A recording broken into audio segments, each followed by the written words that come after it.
Well, thank you, fans, for tuning back into another episode of the Throttle Out Show. We got a lot in store for today's episode. Fellas, let's get right to it. Actually, wait a minute. Assistant, where are you? Assistant? Oh, here we go. Oh, now that's what I'm talking about. Thank you very much. Cheers, boys. Cheers.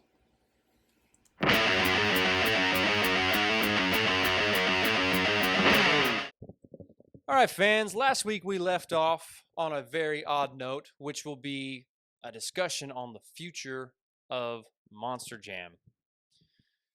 We're going to go ahead and start off. Actually, one thing we kind of dropped out on last week, fellas, was the actual stats of where this Monster Jam Stadium Series Championship Tour is at. So I want to go ahead and read those off real quick. As of February 14th, your stats are for first place, obviously, Tom Mintz. Tom has been super consistent all the way around the board, racing, skills challenge, and freestyle. Behind him is Ryan. Then it goes Bryce, Todd, and Adam for your top five. Followed by that would be Bari, Jamie Garner, Corey Rummel, Jim Kohler, Cole Vennard, Christian Anderson, and in last place, Lindsey Reed, fellas. That's where we're at on this tour. Tough call. Right now, we would like to discuss the future of Monster Jam. There's a lot of rumors rolling around the internet right now, a lot of things that have been heavily speculated on. And we're going to go ahead. First of all, I want to get started off with this. We're looking at it as Monster Jam in and of itself wasn't actually started by Feld Entertainment. We know that, fellas. Monster Jam has actually changed hands quite a few times.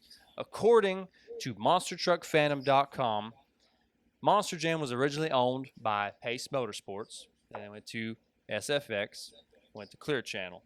It went to Live Nation. And now we're at Feld Entertainment. Bombshell of a question. It's a possibility that the company could change hands once again, guys. Absolutely. Yeah. No doubt. Mm-hmm. Yeah, absolutely. With the way everything's going right now, I wouldn't be the least bit surprised if Mr. Kenneth Feld unfortunately had to sell everything off and give ownership to someone else relatively soon with how everything is going currently. So with this tour moving forward then, and we're looking at the future of things, we know that the shows obviously this year are not the same as what they were at the start this time last year. Now we've got a whole new rule set intact known as the COVID rules.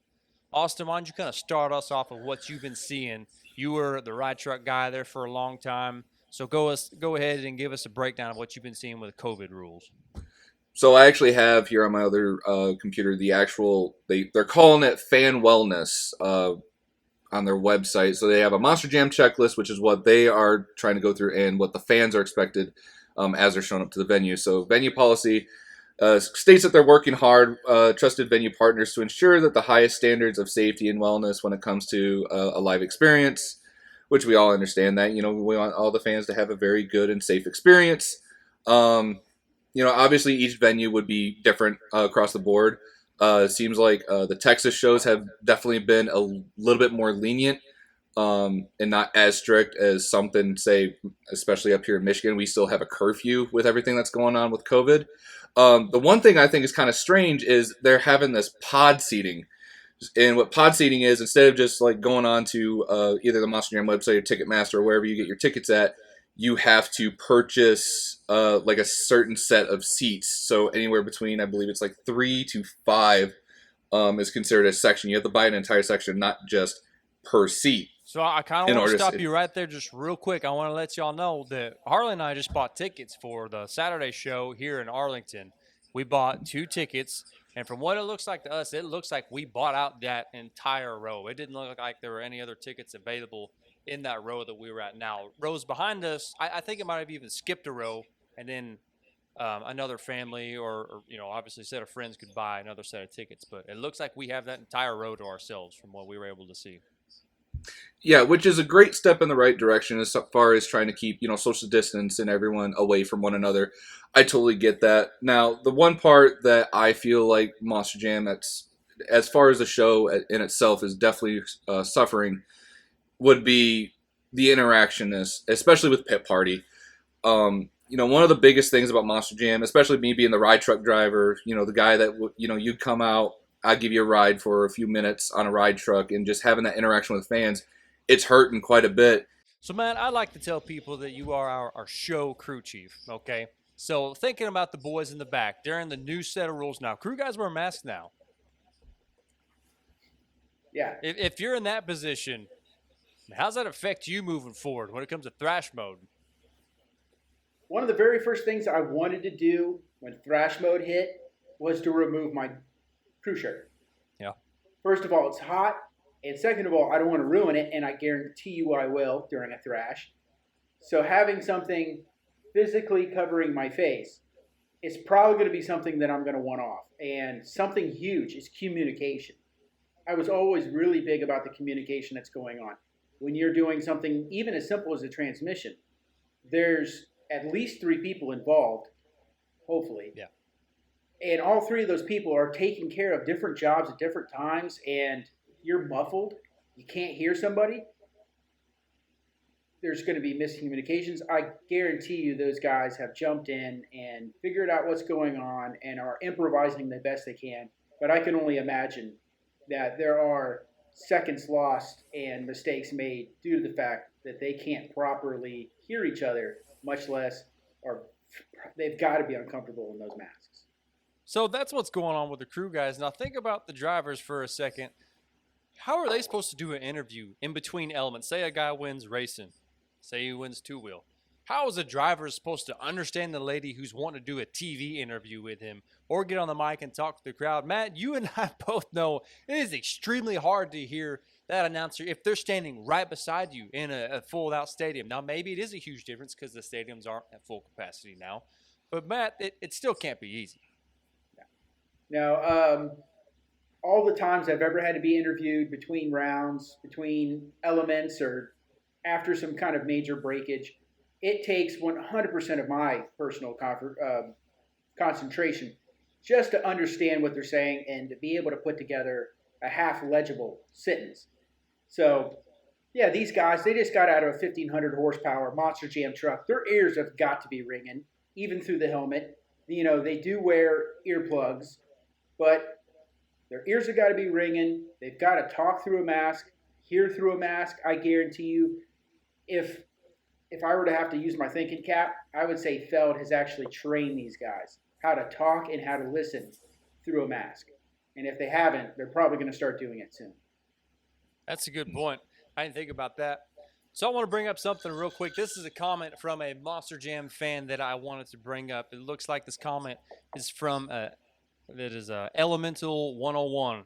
Their comment is, so confused. Drivers aren't in their standard trucks. No East and West Coast this season. Boys, let's speculate on that a little bit. Yeah, we see that these drivers aren't in their regular trucks. Let that be the first point that we discuss. Why is that? Money. Well, For example, the one that I Ryan don't understand. The one that I don't understand is Ryan. Ryan has his own individual truck. Maybe not it's his personal truck, but it's unique. He's the only one. It's the only chassis. Why is he not running that one? I don't know. Speculate all you want. I can see why they didn't want Adam and Kristen in the same truck because there's 2 gravediggers. Little kids are getting confused. That makes sense. But Ryan, I don't get it. How about you guys? You guys got any ideas? Yeah, I kind of have a theory. So the way I see it, Megalodon is a huge, I guess, merchandise pull truck, and it's starting to slowly become like a very sought-after fan favorite type of truck. 3D body, looks like a giant fish on wheels. Kids go crazy over it. So I could understand why they'd want to still keep that truck on the roster in order to keep fans entertained with that truck. However, there's other drivers that could definitely fill that seat other than the Andersons. But I get it. You want a truck to perform well. The Andersons are going to be the people to, step it up. Ryan, I 100% agree. Ryan has his own identity. He has his own truck, and he's represented extremely well. Not to mention, he kind of has a personal sponsorship with Hoonigan. And they're always pulling for them. And now they put him in the Bakugan Dragonoid, which is a good truck, no less. But it is a sponsored rig, much like Monster Energy, Great Clips Mohawk Warrior. It is a sponsored truck, and I guess they're just trying to do what they can to keep the sponsorship happy, keep the money flowing. However, it still doesn't feel like they're going to be even really making that much money, regardless of how many sponsorship trucks they have on the floor. So think about this for a minute. Bakugan's been around for what the truck that Ryan Anderson's driving. Bakugan has been around for 2 years, right? 2 first quarters. Mm-hmm. Okay. Yes.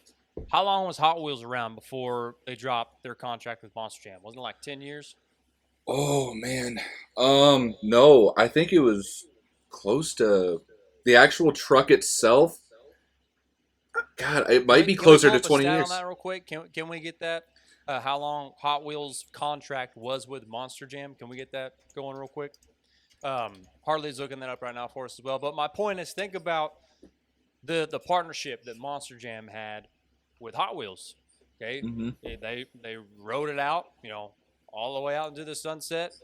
Here comes their new toy maker in Spin Master. It's around for one first quarter, one solid year, Mm-hmm. almost through an entire first quarter, then shut down. And absolutely nothing Monster Jam has done for Spin Master till October 2020, and they had that first show in Texas. This is why I think Ryan is in Bakugan, is because they need some sort of excitement. Ryan Anderson is obviously one of the best drivers out on the Monster Jam circuit. Nobody's going to deny that. So they need one of their top drivers in their biggest corporate-sponsored Monster Jam truck. That's why I think he's made that move over. Son of a Digger will obviously always be around in some standpoint. Ryan still goes by Son of a Digger. That truck hasn't gone anywhere. But for the time being, I think that's why. They need Ryan to ride that truck out, bring that name out into the sunlight, get some more Spin Master merchandise rolling in. Harley's pulling up that stat on us before we continue this conversation elsewhere. The partnership with Monster Jam and Hot Wheels. Austin, you look like you had something to say. Yeah, so just kind of something to kind of go back on as far as keeping the sponsorship with Spin Master happy. So one of the things that Spin Master has done, which I think is really awesome, you look back to 1 or 2 first quarters ago, they started doing the Fire and Ice type of ordeal. That is a partnership that Spin Master has with Walmart, where you have a certain type of series with the toy company. It was going to be Fire and Ice. Then this last year with 2020, it was supposed to be Zombies versus Hunters, or I like to call it Rot versus Rust. Hey, I saw some of those zombie toys today at at Target. Yeah, they're awesome. I think those are really cool trucks, but unfortunately, because of everything that happened, I think they have to kind of skip being able to debut those trucks. And now, just recently, I saw from a buddy of mine on my Instagram, Monster Jam OCD. They're doing something called Gears and Galaxies, which is kind of like an outer space type of theme. So instead of just putting Bakugan Dragonoid, which is, Bakugan is a completely separate type of series of toys or a TV show or something, why not take a Gears and Galaxies themed truck, whether it's a Gravedigger or a Max D or whatever, brand new paint job, which everyone knows they go nuts over, and have that in the roster rather than just, ditching Son of a Digger. I mean, Son of a Digger could have its own exclusive new paint scheme for all we know. Mm-hmm. Yep. Considering his paint scheme's always been a junkyard. Yeah. Makes perfect sense. You can capitalize on that. Mm-hmm. So check this out. Harley's giving me the stat right now. Monster Jam began their partnership with Hot Wheels around 1999. With obviously Mattel owning Hot Wheels. So think about, as long as they rode that baby out, in comes in a new toy maker, then you're shut down and no more. And we mentioned this last week, or I think we did. If we didn't, each competition now for Monster Jam has its own specific name. And I'm probably going to royally mess this up. But it's like, what is it, Monster Energy Racing? Then you have the Great Clips skills. You got it over here? Each competition has its own skills name. For example, it is Monster Energy Racing. It is the Great Clips Skills Challenge and the BKT Tire Freestyle. So, yeah, exactly this. They're pulling out all of the stops to please their sponsors right now, as they should. They should have been doing this stuff all along. Y'all notice now that Monster Jam is actually posting results of the show, like the night of, as it's happening. They used to not do any of that stuff. Right now, they're doing everything they can to keep the sponsors and the fans happy, which is why you're seeing drivers not in their normal trucks. You got to have a little bit of everything in there. Go ahead, Matt. I was going to say, to be fair, back before they were doing 13 shows a night, and now they're only doing one. It's a lot easier to keep it up. So just to throw that out there, that it's easier now. So God forbid they didn't get them up the same night. One more question. Go ahead, Austin. No, go ahead. So I could see that as far as like, having one social media account, but by the powers that be, that is Felder Entertainment and Monster Jam, if they really want to, they could totally have a social media team to where they could absolutely cover each individual tour as to what is happening. I don't think there's just one person that's just kind of behind their phone posting everything on Monster Jam's personal account. Mm-hmm. Yeah. One more question about the future of Monster Jam right now is we mentioned earlier that 20 to 30% capacity, depending on the stadium, is what's allowed right now per the COVID rules. You don't have that full access pit party like you used to. Now your sales have moved to, all your merch sales anyways, have moved to being online. Okay, we are seeing ticket prices. I'm speculating on this, but I'm assuming that ticket prices have dropped a little bit. How's Monster Jam making money, guys? How's Monster Jam making money? The NFL found a way to have a great season. Okay, but that's also the NFL. Monster Jam, how are they making any money right now? They're not. They're not. Yeah. What they're doing is they're using their single bucket to bail out their battleship until someone comes around to save them. They know this has got to end. They know this has got to come to an end at some point in time. And what they're trying to do is they're trying to just keep the bow above water. And they'll do everything they can to do it. And I think they're doing a good job, for what they have to do. Hey, hats off to them. They were thinking about having a show just as soon as they could whenever COVID ended and what they were going to have to do. Unfortunately, it had to wait till October of 2020. But, I mean, honestly, as depressing as it sounds, we can all kind of look at each other and agree. This looks like it could actually be the beginning of the end for Monster Jam. So, if I may... Not just Monster Jam, sorry to interrupt, but not only Monster Jam, but all live entertainment at all. I mean, when's the next time you're going to be able to see a concert? When's the next time you're going to be able to do a large gathering for anything? This may be the beginning of the end of live entertainment. Not just Monster Jam. So if I may, I have the capacity and everything pulled up here for NRG Stadium, and they had so far, 5? Or no, they've done 6 shows, but they were supposed to do 7 until the last one for Sunday got canceled due to the weather, correct? Okay. Yes. So if we do this, the capacity at that stadium is roughly around 72,000 people. If that 72,000 and say roughly about $50 per ticket, and it's a sold-out show across the board, that one show is around $3.6 million. And that's 6 shows. That's around 21.6. They're only running around, 15 to 20%. So 20, maybe 30, depending on the state, but 20. Take that. If the show sold out. Exactly. So take that 72,000. Now you're only allowed to have 14,000 people. That's only $700,000 per show. Multiply that by 6. Feld, if they sold every single one of those tickets, would only be able to walk out with $4.2 million, compared to 21.6 potential. And that's just on ticket sales alone, not just merchandise or sponsorship or any kind of other financial assistance they would have. They are hurting bad, considering we all know those trucks aren't cheap. Those trucks, on average, we would say anywhere between $150,000 to $250,000 a piece, not to mention all the spare parts that are sitting back there in the trailers. Let me throw this out there. As a crew chief and doing it for long enough, I know that if the weekend goes perfect and the truck doesn't break anything, they schedule just over $800 for the wear, tear, and cost and maintenance of that truck.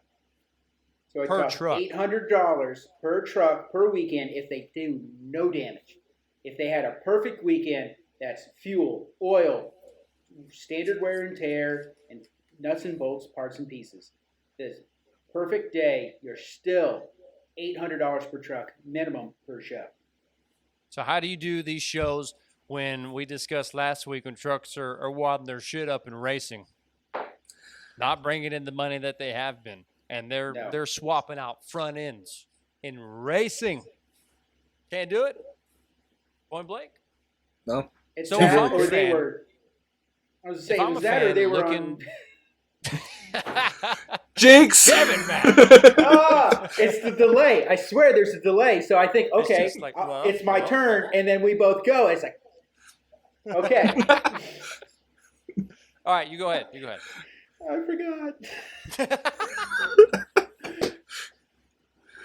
ahead.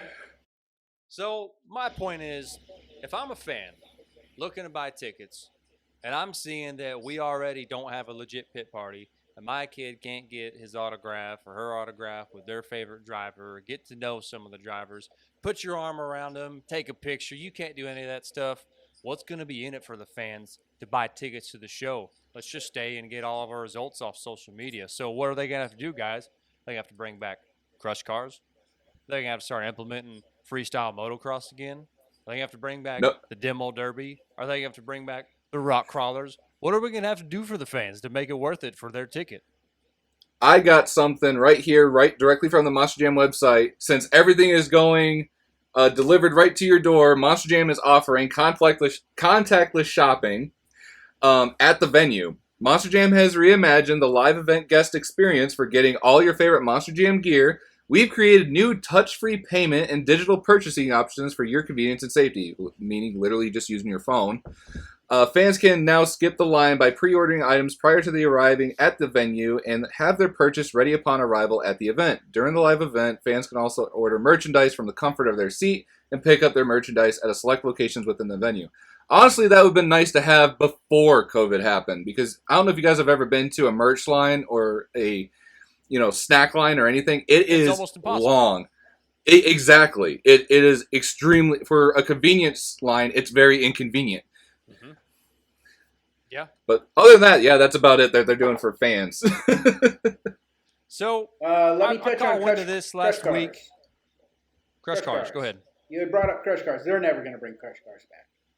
Mm-mm. It's an added expense. It's an added liability. And as a crew chief, I would see a lot of damage done by the crush cars. Crush cars used to kill the tires. It used to just wad itself up in our brake rotors.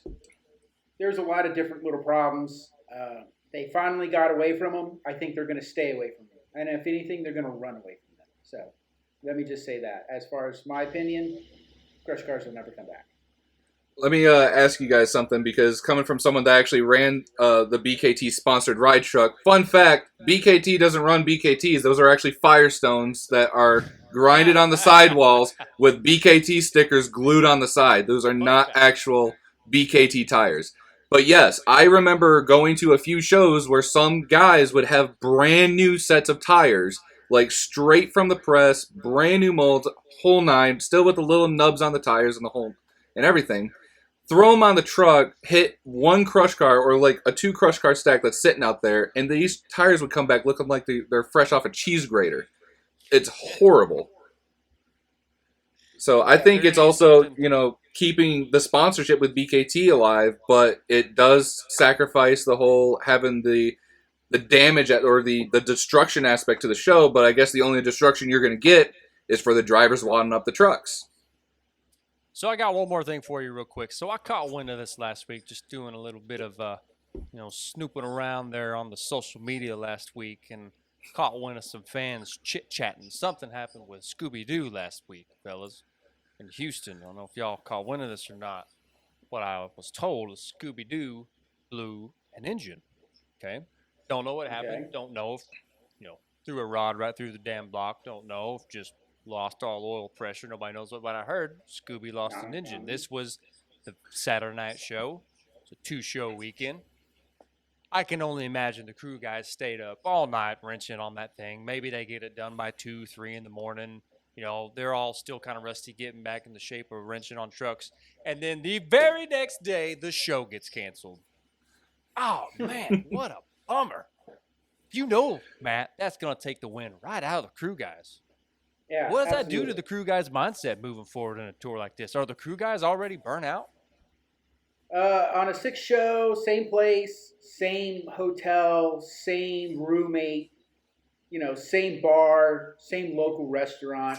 Yeah, they're getting burned out. We're used to, or we were used to, seeing new hotels and new venues and a new backdrop every weekend. So take that out of the equation. And then you're used to seeing a new stadium. Take that out of the equation. Now you're used to seeing new fans. Well, no offense, but you got to take that out of the equation too. It's kind of the same people over and over again. And then you're out there thrashing and you're killing yourself for 6 shows in a row. Motor blows. You get out there, you slap the new motor in it, you get it running, you get that adrenaline. It's an amazing feeling to have one of those motors come back to life for you. You get the old one out, you slap the new one in, everything goes together just right, fires up, you get the timing, you drop the distributor perfect, the timing's dead on, right out of the box, and she sits there and purrs like a kitten, and you're going home. Good night. Bam.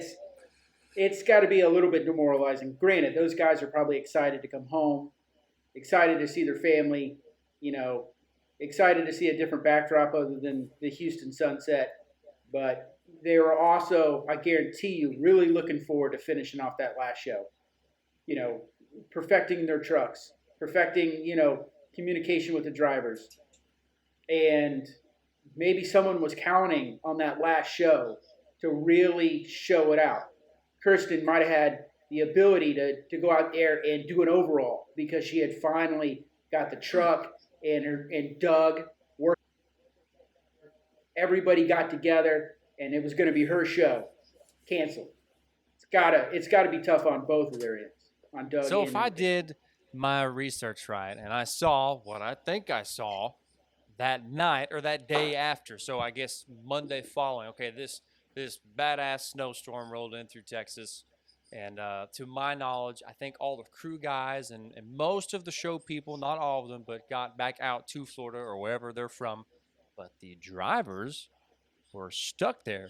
I saw Kristen Anderson put on her social media, or I think it was Adam put on social media that Kristen was like drawing on his face and doing some stupid shit. They were having some fun. But they were on lockdown in that hotel. What does that do to a driver, just being this early in the show? Early in the season, I meant. Sorry. They need to figure out how to have fun. Honestly, I think a lot of people in Texas need to learn how to have fun like we do here in the North because Tweedy, you were telling me earlier this week that apparently no one in Texas have ever heard of a snowplow. Don't exist. Exactly. So if I was the drivers, because they have a little bit more lenience, I actually heard some of the help, like what is it? The guys that volunteer. I forget what they're called. Club help. Thank you. Yeah, some of those guys have been stuck there too. So some of the guys that were telling me, it's like, we don't know what to do. Like, there's snow outside. The roads are bad. What do we do? I'm like, take the rental cars and go drive around. Have fun. It's not your car. Do some doughies. Exactly. Do some donuts. Go slam into a snowbank. I can say this because I no longer work for the company, but one of the last shows I went and did in Houston, we had one of those Jeep Gladiators or the Jeep pickups or whatever we want to call those things. And we ended up flooring it over a set of railroad tracks. And I'd be lying if I said that Jeep didn't catch at least a foot and a half, 2 feet of air. Oops. So if there's something I could say, though, to Monster Jam fans in general, the owner of Monster Jam is obviously trying, guys. The people behind the scenes are trying. The drivers trying to pull out all the stops is what they're allowed to do. Their crew guys are doing everything they can. They're busting their ass to make sure these shows go as smoothly as possible. But we know that this future of Monster Jam is still kind of questionable.